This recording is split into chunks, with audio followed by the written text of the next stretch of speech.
turn on the recording? Okay, it looks like we're live and the recording's on. I'd like to welcome everyone to August 18th, 2020 McMinnville Water and Light Commission meeting. I would call us to order, and Trina, if you could do a roll call. Mayor Hill. Here. Commissioner Tankersley. Here. Commissioner Gormley. Here. Commissioner Fuchs is absent for the moment. Commissioner Christensen. Here. Okay, thank you for taking the roll call. This evening, we have a consent agenda with one item on there. Would any of the commissioners want to take that item off the consent agenda and move to the regular agenda? I don't. I'd move to adopt a consent agenda. Okay, a second. It's been moved by Ed and seconded by Tom. All in favor, please indicate by saying aye. Aye. Aye. Any opposed, please signify by saying nay. And so the consent agenda this evening passes 1, 2, 3, 4, 4-0. We have our accounts payable and purchasing reports a part of our packet. That now takes us to the consultant. Tom, Excuse me. Yeah. I did have a question, and I talked to John about it, but I think we ought to talk about it for a second. I noticed that I can't tell the page. Well, page 12, the printed page number. Associated Arborists billed us for some chipper hours that go back 4 years, the last 4 years. And I think that the question is, was there a limit as to what, like a not to exceed contract? I don't remember it. And are we sure that this wasn't just an accounting error on their part? Mark? Yeah, that was they didn't bill us for 4 years. So it was an error on their part. They contacted us and it had to do with the chipping and that wasn't included in the prior bills. It's part of the contract and they just, somehow it just, they failed to get it billed. And so we talked to them, we did a reconciliation with them, went through their invoices and we worked on that together and so once that was completed, we went ahead and made that payment. It's coded back to June as far as the transaction goes, even though we didn't get that all figured out until it was probably 2 weeks ago. And that way we can get it into the last fiscal year since it actually relates to not just last fiscal year, but 3 prior to that. So. And Mark, I think I understand from John's information he got me that there was a not to exceed number of hours, but that was for the trimming and the crews, not for the chipping. My understanding, yeah. okay, I'm not trying to be rude, but when you say my understanding, that leads me to say then somebody needs to check so that we have a firm answer on that.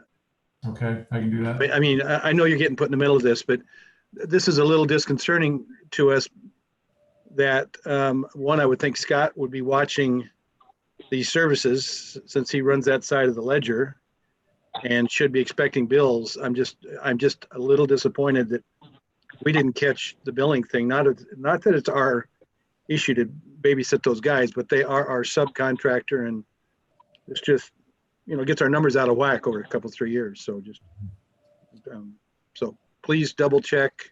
I will. And so we have a firm answer on that for the record. Okay. Thank you. Yep. That's all I had. Tom, thank you for your keen eye on that piece. It's a little unusual. Yeah, it is. And the report did give enough information, so it stuck out. So it was reported well. Again, thank you for catching that. That'll take us to item number 5, consultant and partners report. And so Brent is going to give you a report. Thank you, Mr. Mayor. 720, 721 road sale was a 2019 sale. It's been complete. We officially have all the final numbers in on that one. 403 loads were shipped. The final volume, 2.38 million feet, which was under my original estimate of 2.5. And so the final value was, 1.7 million, which is under the roughly 1.8 I estimated. Now, Herbert made advance payments on that full estimated value per the terms of the 2-year contract. So they'll be owed a refund on their advance. And that's in line with sometimes we'd expect on the cruise value estimate differing from what comes in. Sometimes we're usually over, sometimes under. I think this time was mostly due to the area being a little smaller than originally estimated, and then just some of the error that you'd expect within the confidence interval of the cruise. So I can work with accounting to get that confirm that final number they're owed. And now this refund would not be their bid deposits or have anything to do with their bonding. This is just the refund from what they didn't have to pay for because the volume wasn't quite there. Projects are all complete on that sale as well. 2020 sales, 107 Road. The final load was shipped last week. And so these are pretty firm numbers. Well, I'll have the final official numbers next month. Estimated volume and value to date. As you can see, they're cut out over the estimates. And the Boundary 300 Ball Mountain Road sale, the 2 of the 3 units are done, and they weren't sure about logging the 3rd unit this year because it has a lot of hemlock in it, and the market wasn't as good for that. So they were kind of playing with maybe wait until next year. Well, the market has risen dramatically over the summer here, so they're going to go ahead and move in and get started cutting on that next week, and so they'll wrap up that sale entirely this year. So we will have all the sales complete this year.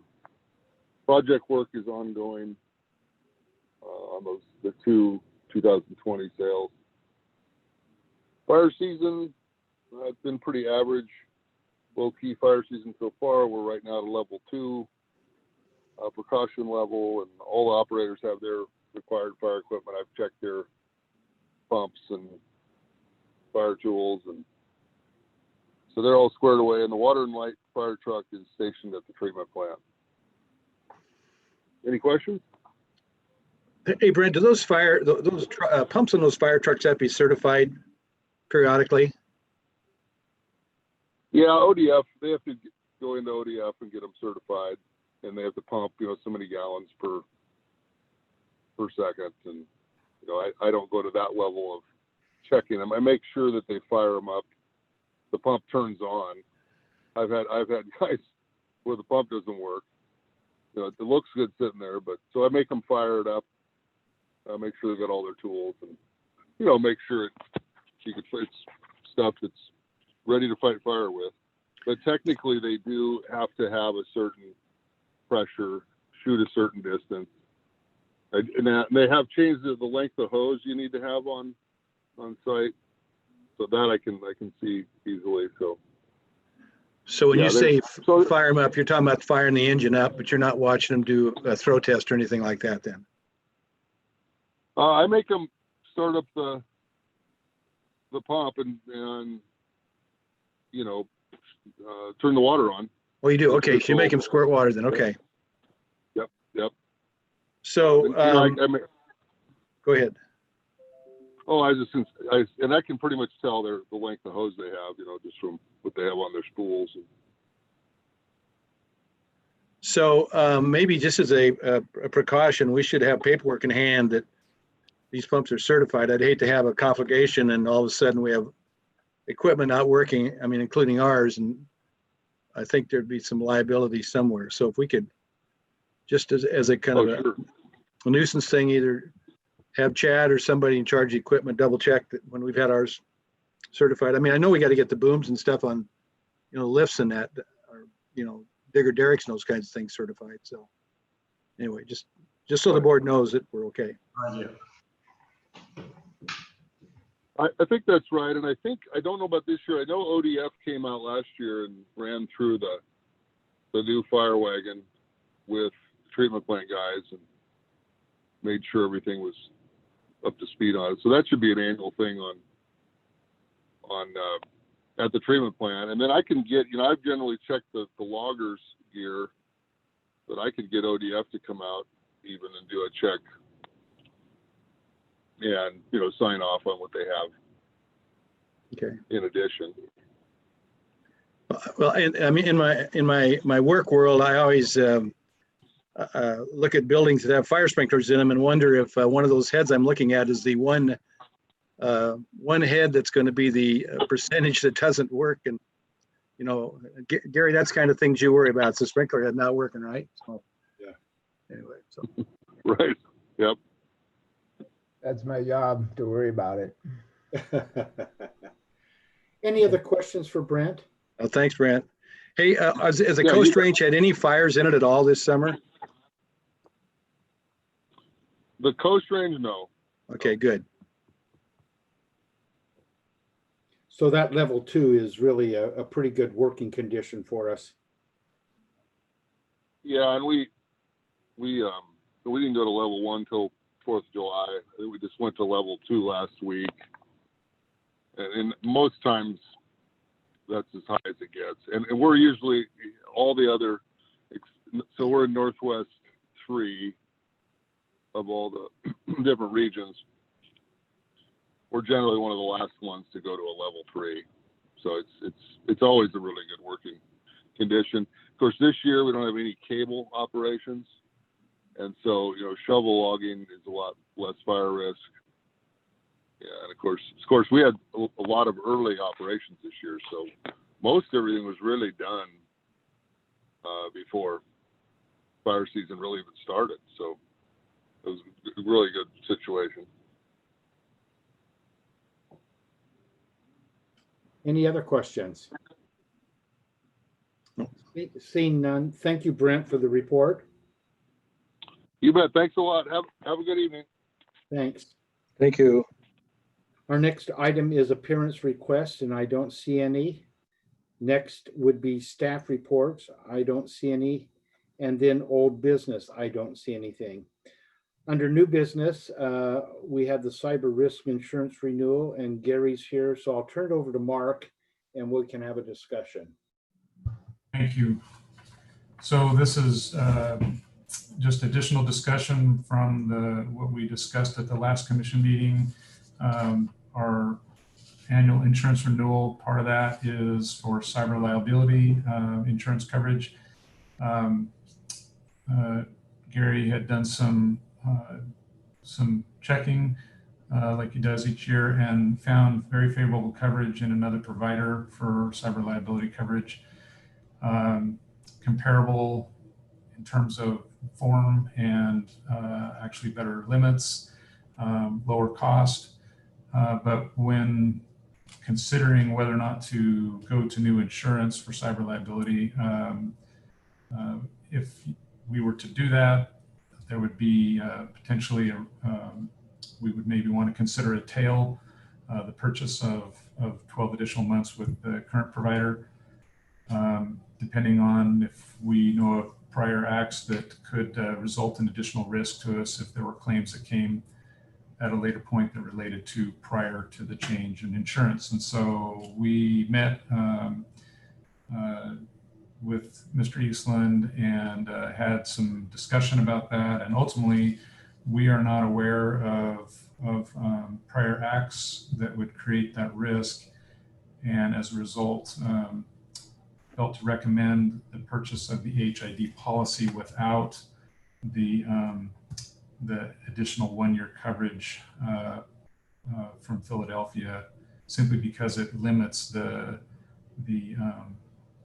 the coverage that HID would provide, or the new provider would provide for prior acts. So with that, maybe I'll turn it over to Gary, because there is some complexity there, and Gary's the master.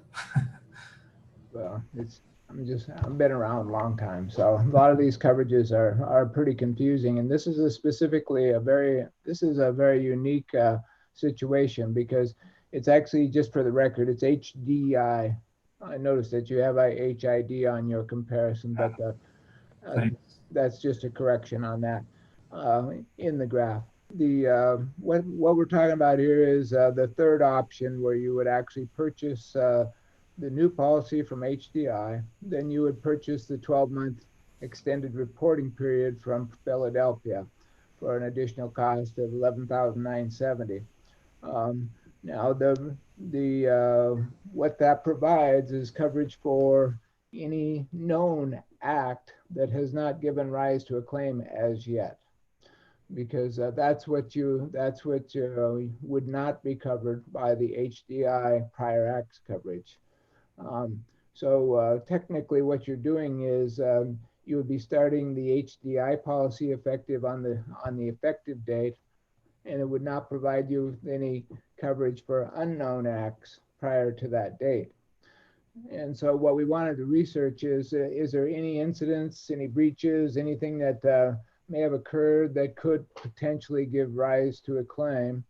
We had that discussion, and there was none. There was one thing with the phone system, I believe, Mark, which wasn't deemed to be an issue or have any potential claims coming out of that.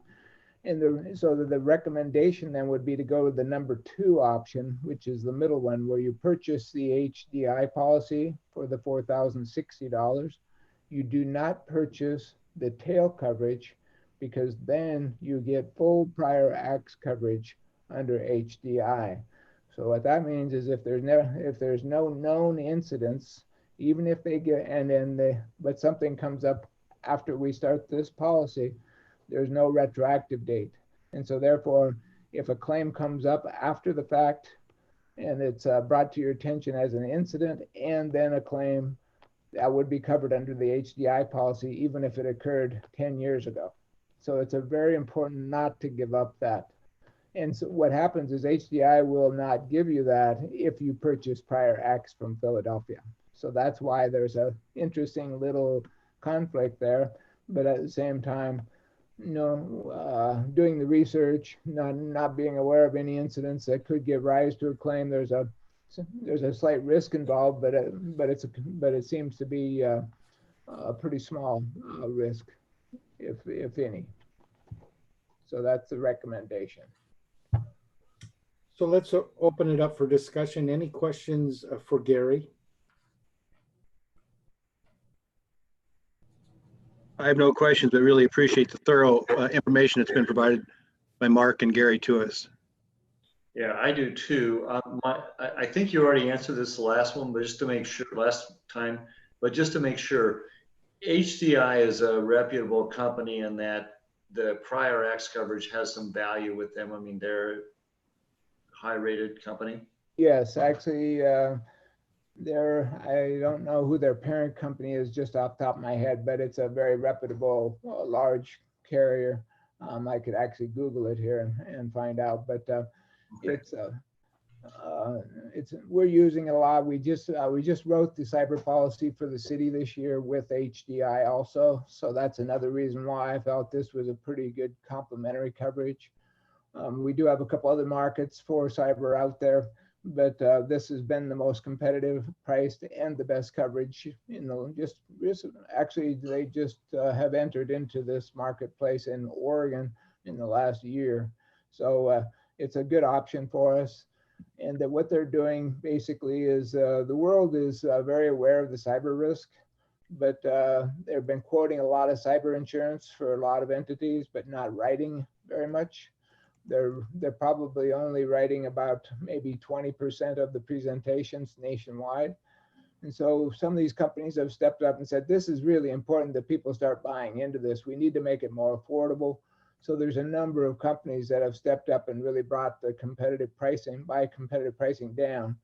The one thing that we will see is as claim activity comes in, these prices probably will raise over the next 15 years, kind of like what we've seen happen with earthquake. But if you get locked into a good reputable program and a good coverage form like this, which includes all prior acts, then you have a much better stable platform going from one year to the next. Thank you, Gary. And we have some kind of cyber coverage with our city county. That is a very small coverage form, and actually what I'm going to try to do is see if we can get a credit for that, to have that removed, because once again, even though it doesn't really provide much coverage, I think it's a $50,000 limit, and it's got a smaller deductible. But if you do have a claim turned into two different carriers, you get into the other insurance clause, which turns into a pro rata settlement up to the limits of the policies, and it gets really messy. So if we can get a little bit of credit back for that, that's what I would recommend. Okay, so this isn't in excess. This is just. No, they would be basically, now this does have a high deductible. I mean, it's the same as you had before. I don't have it right in front of me, but I believe it's $10,000 deductible. And so you do have some skin in the game, so to speak, but at the same time, that does, you do have a $2 million limit on this, and that does include all your legal costs too. So you are limited on legal. It's not like a general liability policy, which has unlimited defense. Okay, great, thank you. Any other questions for Gary? And so hearing none, Sam, do we need to do this by motion? Or do we just instruct Mark? Yeah, this is a motion. There's no resolution. Okay. So we'll do this by motion. Do I have Also move. in a second? Second. It's been moved by Ed and seconded by Tom. All in favor, please indicate by saying aye. Aye. Any opposed? And so, Mark, you now have direction for us to move forward on that. Thank you. Thank you. Thank you, everybody. I'm going to bow out. Okay. Okay, thanks. Good night, Gary. Night. Take care. Next, we have the COVID update extension of emergency declaration. And so, John, I'll turn that over to you. Sure. So as you can see from the report, staffing levels are pretty consistent. Most of the office staff, half are here, half are at home. Construction continues to be pretty brisk. We're seeing a lot of activity in that, a lot of moving, a lot of service orders going on, people moving in and out. So that's been very high over the last 3 months, a lot of real estate activity going on. Customers helping customers. You can see our numbers were down for July. And actually we're down, total number of customers were down, but the dollar amounts were up. Then you can see also our 90-day receivables have started to rise as well. And so with that, we started disconnects last Wednesday. We've done 15 so far, and I believe we have only one customer that's off right now that we're trying to work with. We did have one of those disconnects was a customer that owed us over $2,100, and they paid that whole balance. So they were turned back on today. So right now the impact's one customer on those disconnects.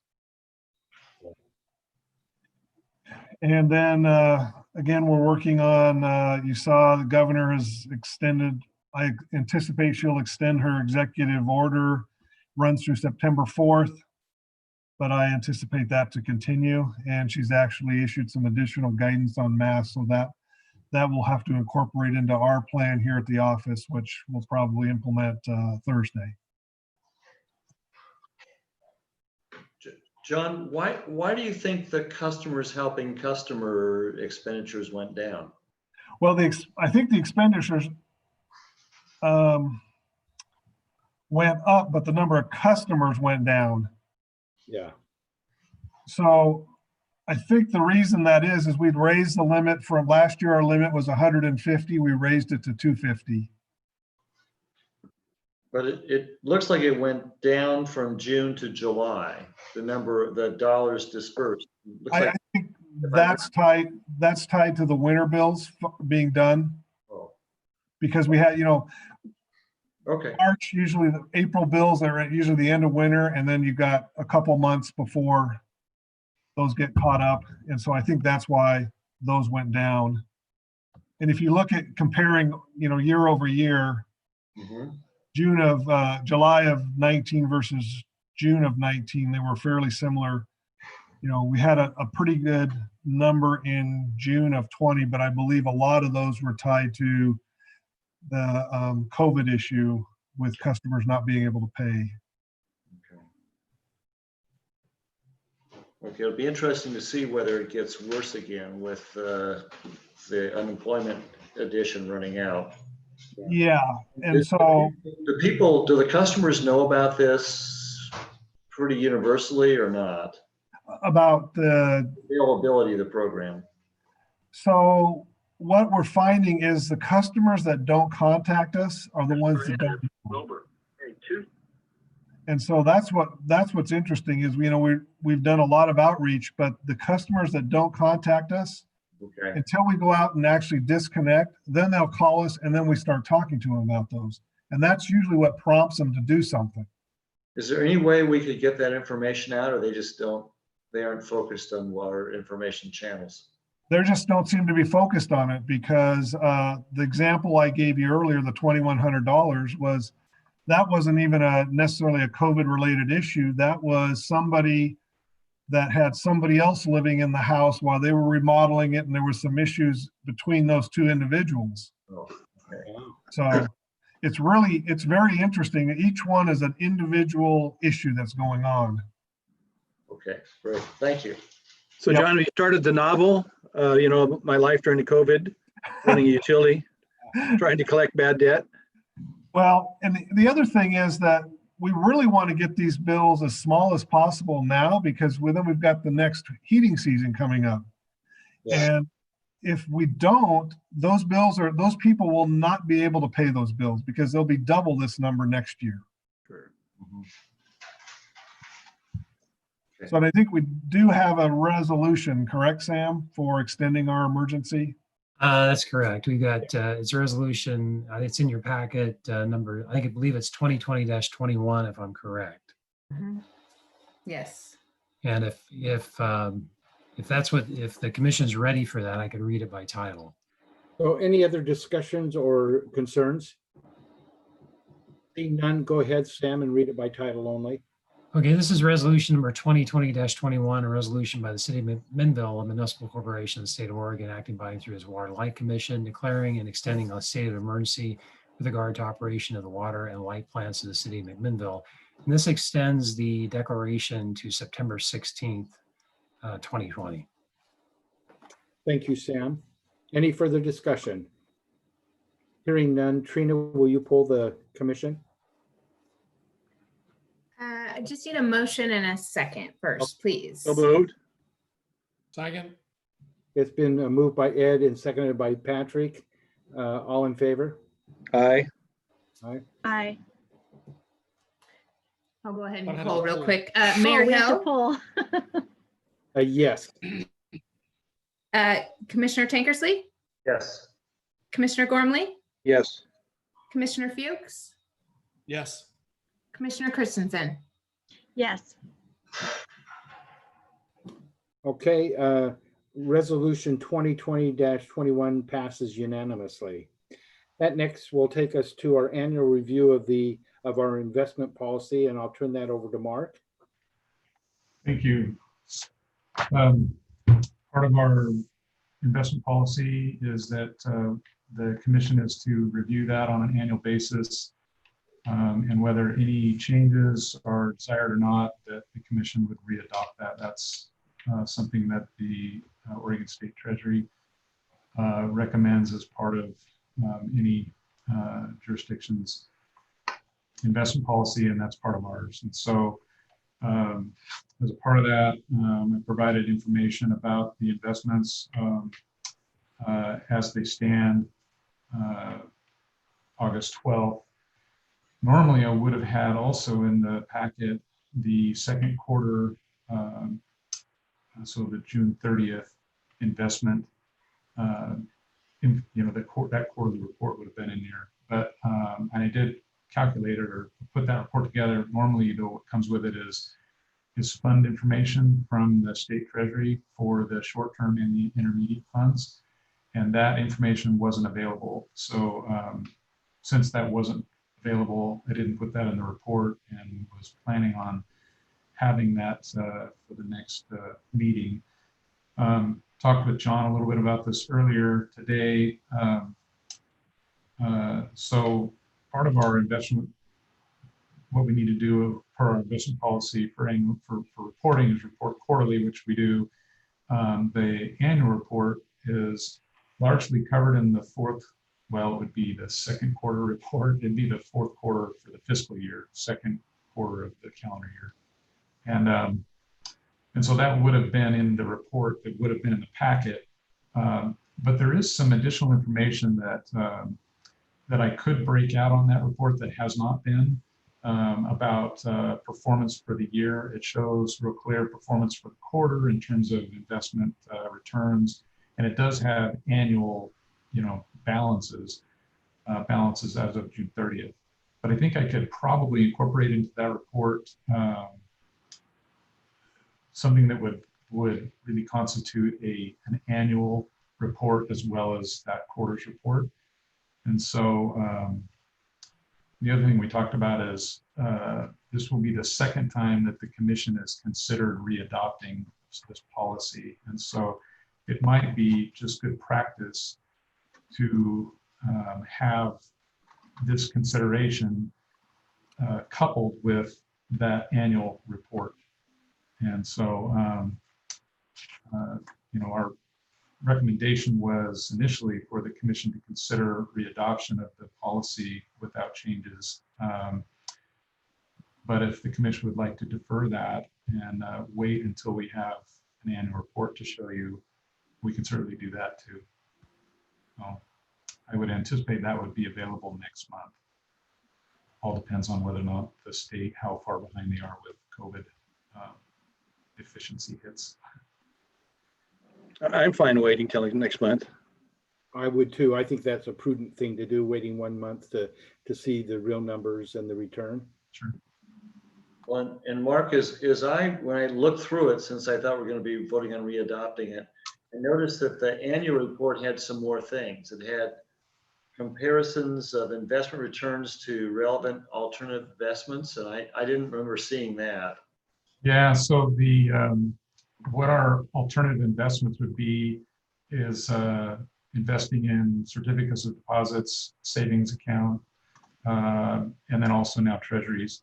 So in the past, we have provided that on a quarterly basis, but the rates are so low, it's not very compelling. But I have provided comparisons between what those rates are at the time of ending that quarter versus what the rates are that we're actually getting for what we're invested in. So that's part of the quarterly, and that would be part of the annual report as well.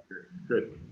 Then, yeah, I'd like to, I agree with everybody else. I'd like to see the information and vote on the policy. Okay. Thank you. Okay, so Mark, you'll just bring that back with the additional information for our meeting in September. Yep. Okay. Thank you, and just being on top of that to let us know that 1 more month would give us more information.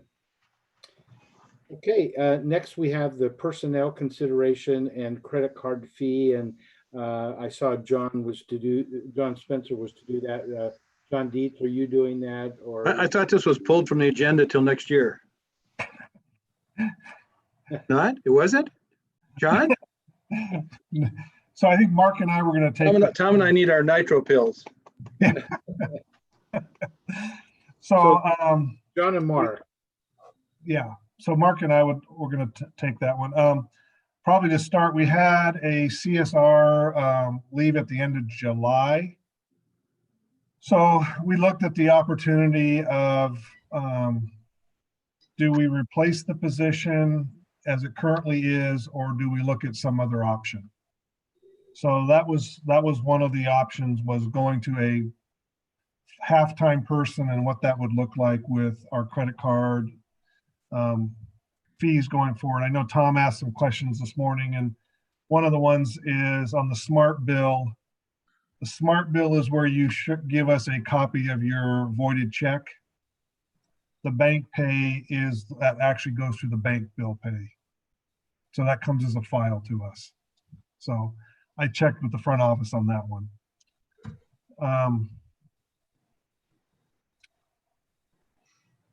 So let's see where we're at here. So we did have, John broke out the percentages versus credit cards, what has changed over COVID here. The credit card percentage has gone up 10%. The smart bill portion has gone up 2%. Obviously, the cash has gone down to zero, so we don't have any cash transactions right now. And then the e-check has actually gone up just slightly, which is the lowest cost transaction. That's the 20-cent transaction. So John, how are you treating like money orders, things like that? Money orders are treated like checks. Okay. So they would be dropped in the drop box. Okay. And then John did a comparison on the half-time employee versus the full-time versus the credit card transaction. So I'll open it, I guess, for any questions so far on that. So can we have just a pure number that has nothing to do with personnel, but credit card expense 1 versus credit card expense 2? That one being the way we have been doing it versus the new way. I think you told me this morning was like $1.35 or something a transaction. Yeah, he's got it here. Credit card transaction fee is $1.30 on average.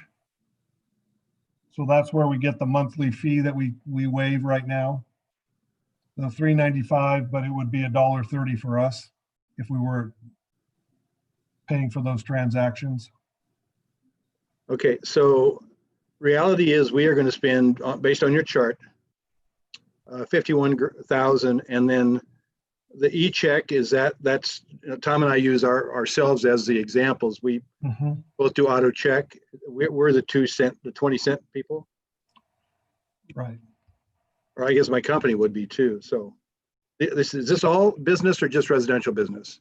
This is just residential. Okay. So we're going to, regardless of anything, we have to spend $51,000 to use credit cards. Minimum. Yes, minimum. Because it could go higher if more people move to a credit card. Well, I mean, I think there's 2 of us that might be doing that. So if that happens, right, protestingly, but anyway, any estimate? I mean, could we see that number double? Well, if you look at what we've got, if you go back to my staff report in there, it lists the credit cards for July. So July of 19,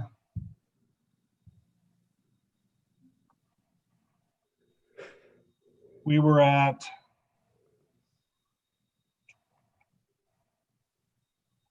July of 2019, we had 2,153 payments for a total of 311,000 and some change. July of 2020, we've had 3,785 payments for a revenue of 544,000 and some change.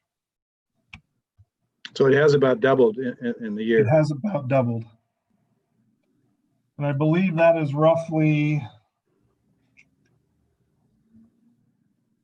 we have had roughly 19,000 transactions for the month, if I remember right, John's report.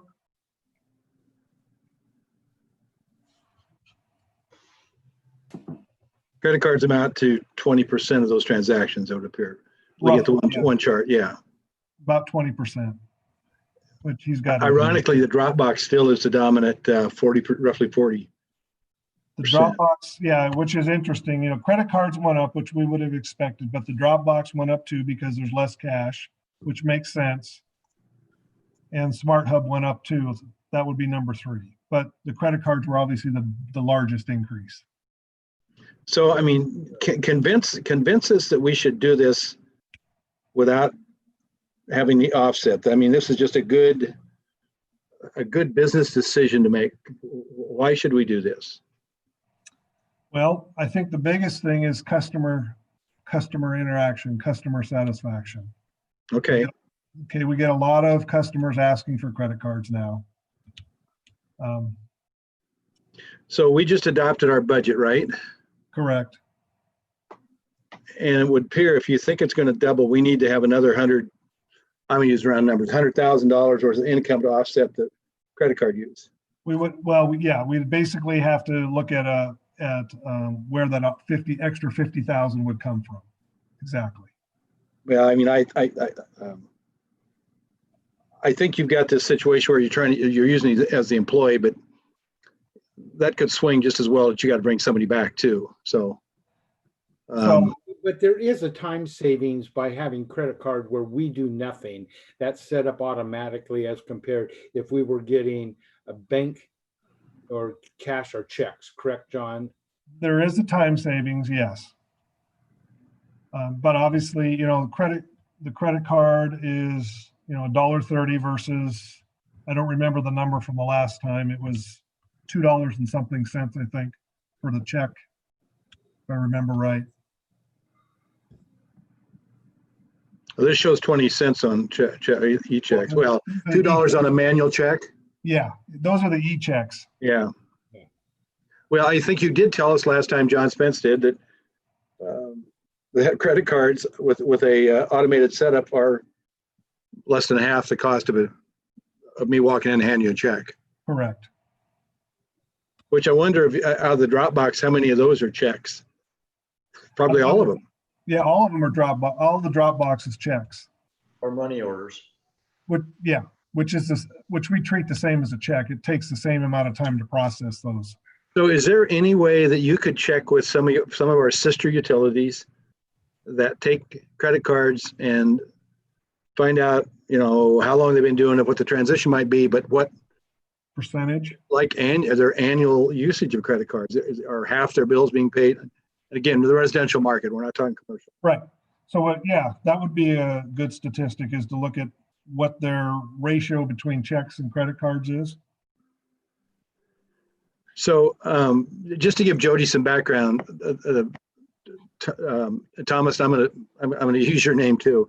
Tom and I have and I guess Patrick maybe, I don't want to make, but definitely Tom and I have sounded off more about the credit cards, and our risk was always that the family that owns a steel mill would show up with that super platinum American Express credit card, you know, and want a $10 million a month transaction. So that's always scared us. And then it's just trying to keep the rates low and stuff. And, you know, like we're the only show in town and just pay us and that kind of stuff. But I mean, I'm softening, especially because of the pandemic. And I guess we've been beat on for what, 5 or 6 years, Tom, about credit cards. Yeah, actually going back to West tried beating on us on credit cards. I was going to say more like 10. Yeah. So I mean, the pandemic is a different issue. I agree completely that we need to make it easier for our customers who can't pay cash or may have trouble paying otherwise, and we should eat that fee. I get that. And that makes sense to me.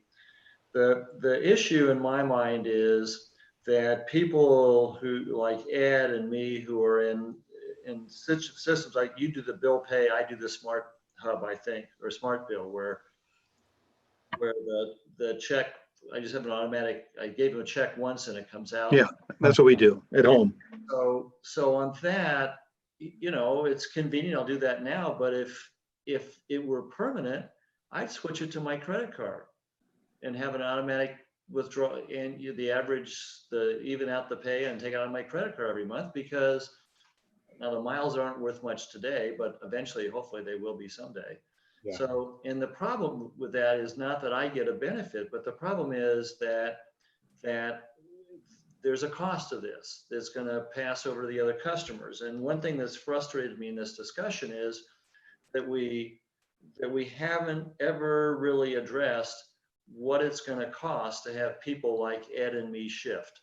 And Ed's question about John checking with what the credit card rates are versus these other rates for other utilities makes sense. But also, when I looked at this analysis, and hopefully John has the information now, I noticed that it seems to appear that no smart bill or no bank bill pay customers would switch because because when they figured the charge, they just figured the charge on the existing credit card people.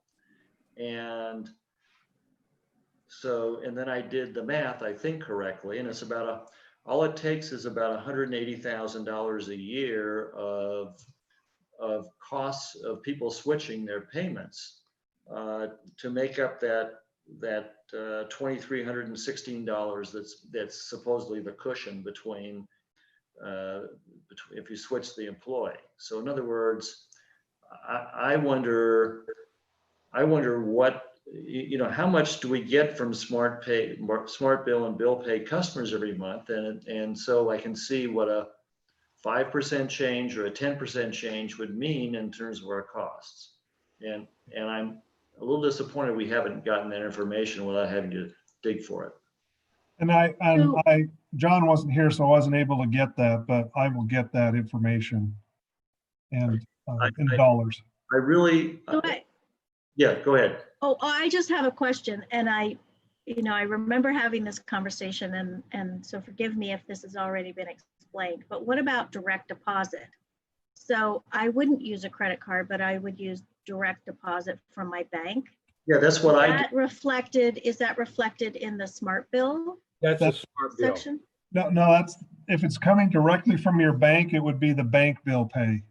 Oh, The smart bill is where you go into you give us a check and it comes out of the NIC. It's the smart hub. so it's an ACH. It's an automatic clearinghouse item. Right. If you go and do it directly through your bank and not do it through us, then it would be a bank. It would be a bank bill pay. And the cost the cost for that? It's in the packet previously. I don't remember the number, but it was Quite small, right? it was not Yeah. huge, right? That's what Tom's getting at is if a bunch of those people that are at a lower transaction move to the credit card, what does that do to us? Yeah, anyone that would be on Quicken that does bill pay through the Quicken, or if you do bill pay Right. through your bank, that would be that's the same as the bank bill pay because they send checks. So I think, Jody, most of us do the ACH. Yeah. Where we And say we give them a void check and they take it. And So that's what's happening now is the bank bill pay are actually becoming more electronic and less checks. Yes. So I'll give you an example. So I pay all my bills through my bank, and Online Northwest, they have to cut a check, and it takes 5 days to get onto Online Northwest, as opposed to everybody else is a direct deposit. Yeah. So Okay. it's just kind of an example Okay. there. So Okay. John, do our commercial accounts have the same ACH situation? They do, but they don't have the e-check because the e-check costs $3.95. And also we have a $500 limit on the e-check as well as the credit cards right now. Right. So I'm trying to think. I don't sign that many checks here, but I'm thinking if there's a way to be on automatic, we're probably. I want to find out at the company if we have ACH here. Well, anyway, I really don't want to approve this tonight. I want to know what's going on with other utilities. Let me just give you an example, and for me to make decisions rationally, I always like to rely upon past experiences, and those past experience, the good, the bad, and what worked and didn't work and stuff. And we take credit cards here at our business basically because we have to. We have competition, and if somebody doesn't have the money to have a water heater put in, but they have a credit card they can put it on, they're going to put it on the credit card. So we do a tremendous amount of credit card business, and I can tell you some of those folks, it's because they're having to put in because they don't have the money and they're using a credit card. Unlike the McMinnville Water and Light, I'm not a utility. I've got a bunch of competition. Water and Light does not have competition. So historically, Tom and I've always said, well, we're going to get paid somehow unless we shut them off. Well, guess what? That tool's long gone. So I don't know. This is I want to be progressive and fair to staff, and they've always been very polite with me over both of us.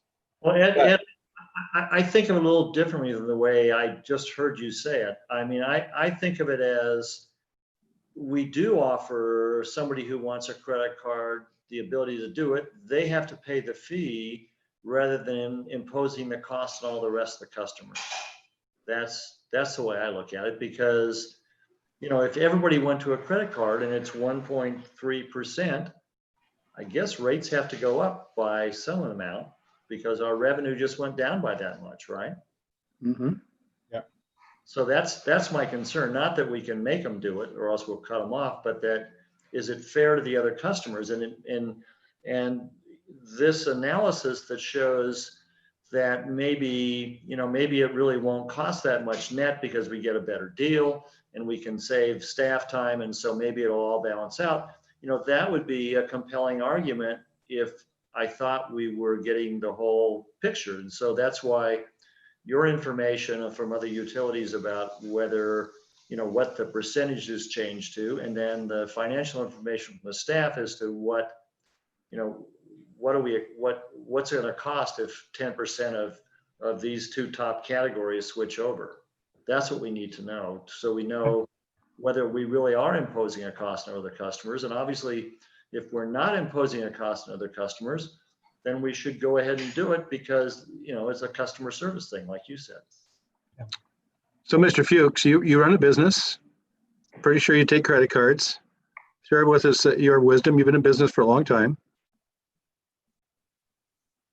Well, certainly the younger, customers have been bending my ear to have this be an option for them, but they have a sense that it shouldn't cost them anymore. And so it's an interesting kind of dilemma, because I understand where you and Tom come from the purist standpoint, where you're trying to not make sure that, we're penalizing the existing customer base to be able to accommodate, I would say, kind of a new expected level of service from the younger cadre, I guess, of customers. So in my mind, the thing that goes back and forth is, it has to cost us so much to process a check. And, if more and more folks come from check to credit card, is that something that's doable that meets your and Tom's, satisfaction?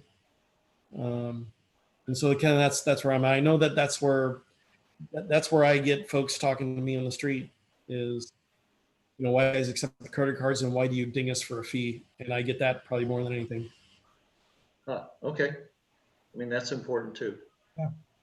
So here's kind of an interesting analogy. I think go back to Tom's comment about fairness.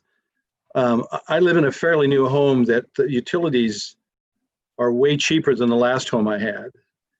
And is it fair to somebody that doesn't have the means has to live in a home that's 50 years old, no insulation, and their power bills are 5 times what mine be? I mean, we can get into all sorts of issues related to, kind of the fairness and stuff. I think in the end, and I talked to Tom about this earlier today, it's going to become a cost of doing business, and we need reflected in the rate. If we're going to do it, we need to make a good guesstimate at what we think the expense is going to be, and the rates need to go up accordingly. And I think, Pat, you're right on, because I've had people ask me about why, why do we have fees, things like that. So I can relate to that. The trend is I want to use a credit card, and I want my credit card transaction to be treated like all of the other credit card transactions that I have in my life. And why are you guys penalizing me, and that Sure. is their perspective. Well, if you drive around, and we're fortunate we don't have it here, but many places the gas stations have two prices: credit and cash. Yeah. And that's so it's not everywhere. But you're right. I mean, most Ed's business, your business, most Safeway, whoever, they don't charge differently for a credit card fee. You're right. But that additional, and you guys talk about how, well, Ed, I thought you made a good point about, well, we have competitors, and I certainly have competitors. And it kind of concerned me a little bit when you said, well, we don't have competitors, so we can do what we want. That frightens me. We're a as an utility. attitude. And that's something I've struggled with. We do not have that utility mindset. I mean, John and I've talked about that for years. I mean, I have friends that come from other utilities, and it's kind of like, they clearly know they have the only show in town. And even though we might have the only show in town, I don't want us to act like that. We want to be known for the great service we provide and good pricing. We got all, honestly, let's take this number and kick 50% up, $150,000 into our budget on the power side. It's just, it's minute, I would think, in the big picture. Well, and the thing that is scary to me is that you're the only game in town, the coercion of the state, which is disgusting in and of itself. Well, maybe that's not a good word. We are the utility, and well, that sounds worse. Yeah, but why can't there be competition in that? Say it again. Why can there not be competition in that? The only way you can act the way you act is because of the coercion of the state. Well, I'd love to throw out all franchise laws. And we have three garbage cans. The whole idea is I think historically, I know this from the garbage business, they can't survive. And I'm sure it's the same way with electrical, and I know water companies can't survive. I've seen that in different parts of the country. And we know power companies can't. Think about what's going on in California and that. So I think that's the coercion of the state probably in the end is probably a good thing in this industry. It ruined trucking. We know that.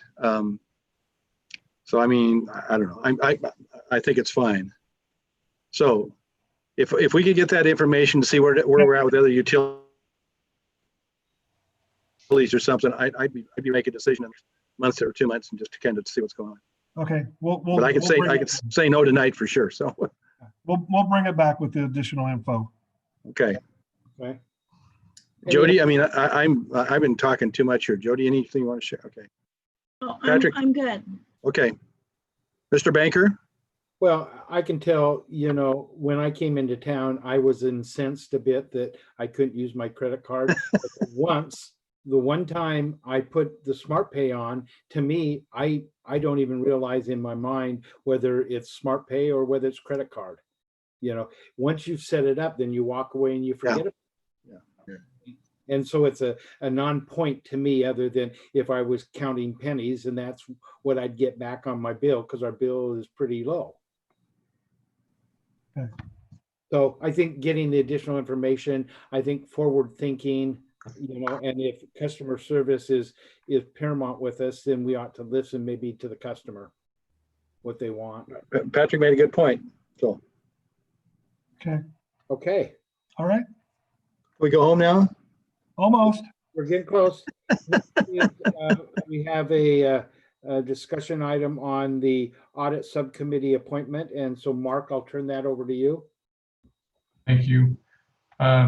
So last year we had what prompted this to come before the commission tonight. We had an audit entrance meeting last year when we were getting ready to do final field work with the auditors. And the audit committee met right at the start of that. And it's an opportunity for the auditors to kind of communicate the audit plan to the audit committee.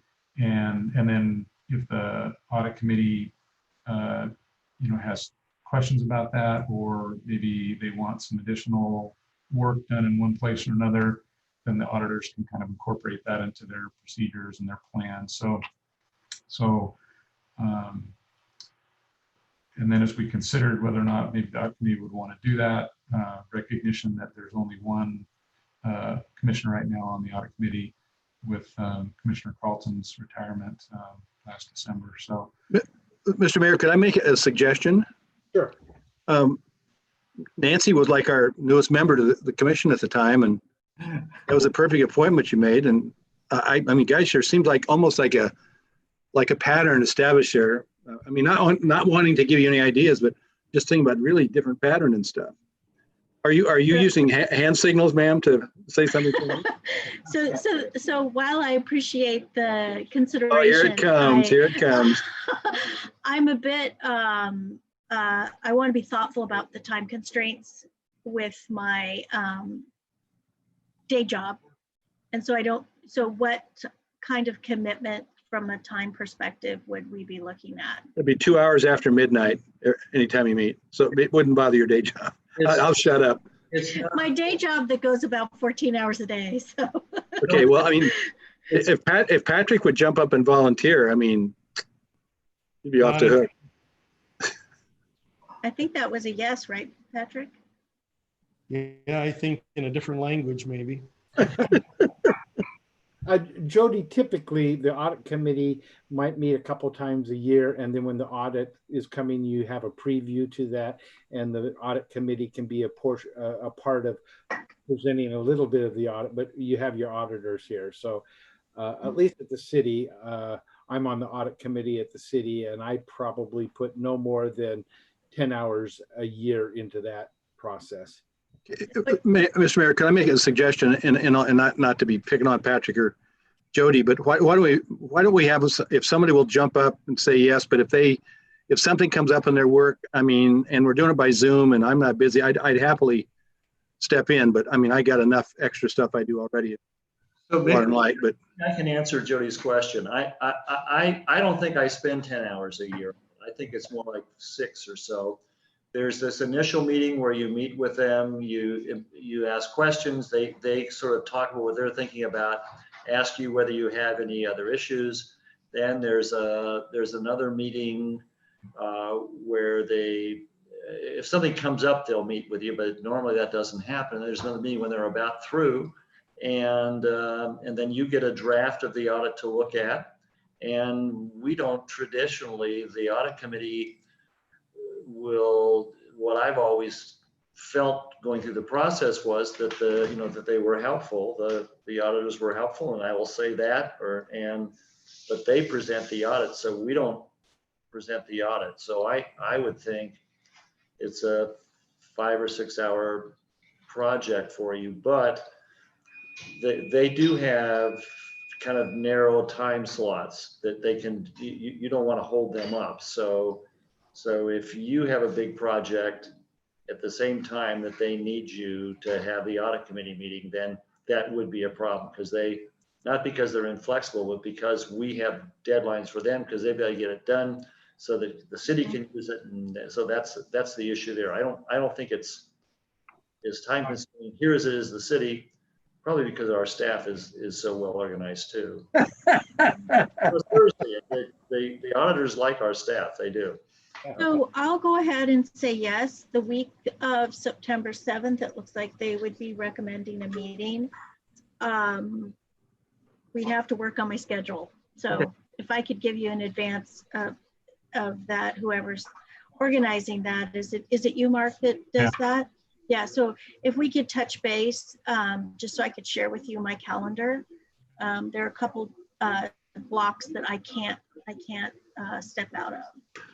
so seriously, if there's an issue, why don't you let us know? And I mean, if Patrick can't do it, I'll check my calendar and, So I would move that we appoint Jody to the audit committee, and with Ed being an alternate in the case that either Jody or Ed or I can't do it. Ed would go.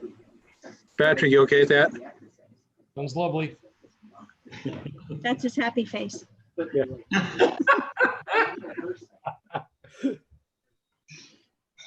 Okay, so I've got a motion from Tom. Do I? I'll second it. So it's been moved and seconded. All in favor, please indicate by saying Aye. Aye. Aye.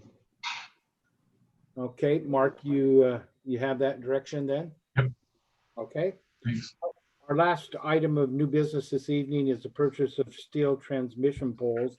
Chad, you're on the line, so you want to walk us through that discussion? Absolutely. Good evening, everyone.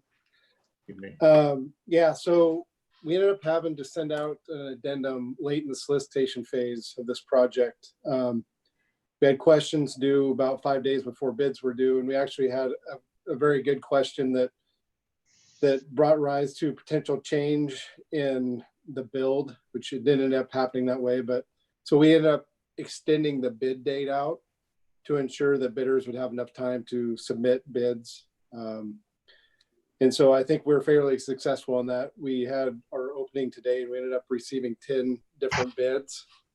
So we had a lot of competition. I don't know if you can bring up that slide. So here's the slide. I think you may have received this via email earlier today. Correct. But Western Utility Telecom, they're actually located in Salem. So they're close and they've been producing poles for quite some time. And so we have sent the 3 lowest bids to David Evans and Associates, our engineer. They're going to be reviewing Western Utilities Telecom's bid, hopefully tomorrow, hope to have an answer. But tonight we're requesting authorization for the commission to move forward to award to the lowest responsible bidder. The apparent low bidder tonight is Western Utility Telecom for $80,074.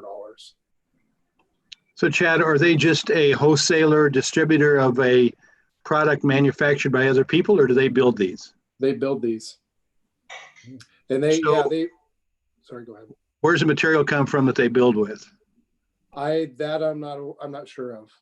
Do we have any Buy America issues or anything like that? Could this all be overseas? It's probably a lot of overseas steel and stuff.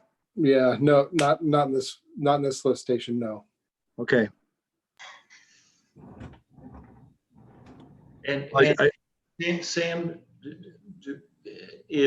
if Western Utility for some reason isn't qualified, according to our engineers, we have to have a separate meeting to make that determination, right? Yeah, I believe that'd be correct. And they of course had there not be an opportunity to protest that. So I think, and Chad, go ahead and chime in if you think this is incorrect, but I think you are in fact awarding to Western Utility Telecom. Subject to review and right? Right, the responsibility finding, basically. Yeah, correct. So to John, notice that the time lags here. 2 companies doing 10 weeks. The second bidder is 6 weeks more. So do we have is time of the essence here, John?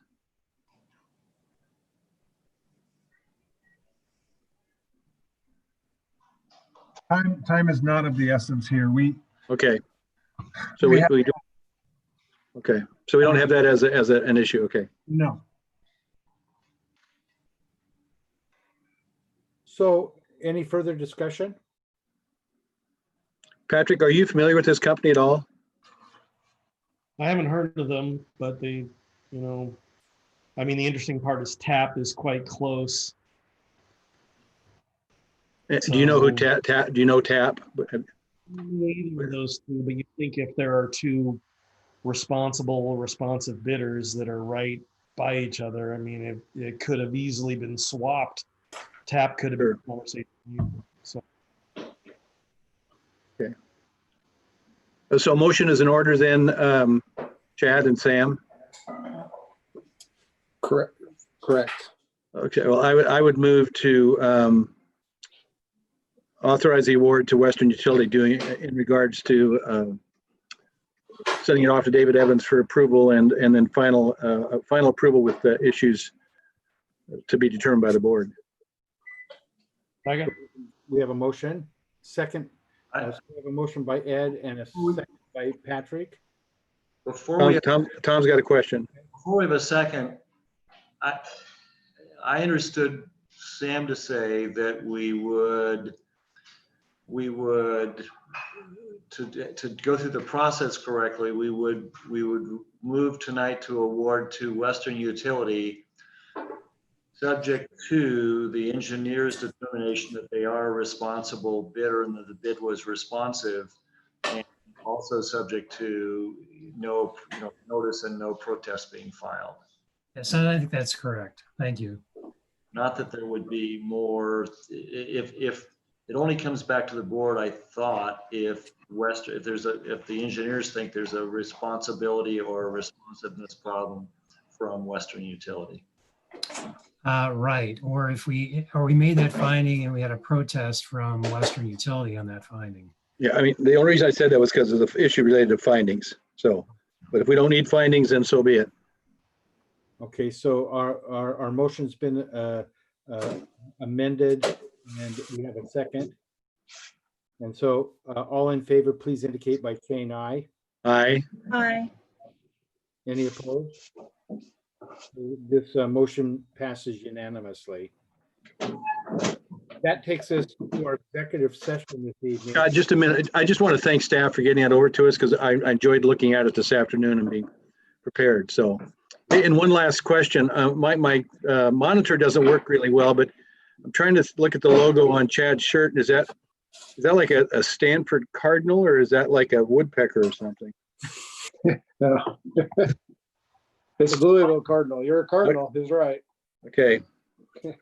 Good job. Keen eye. Okay, we're going to be going into executive session. So if we could turn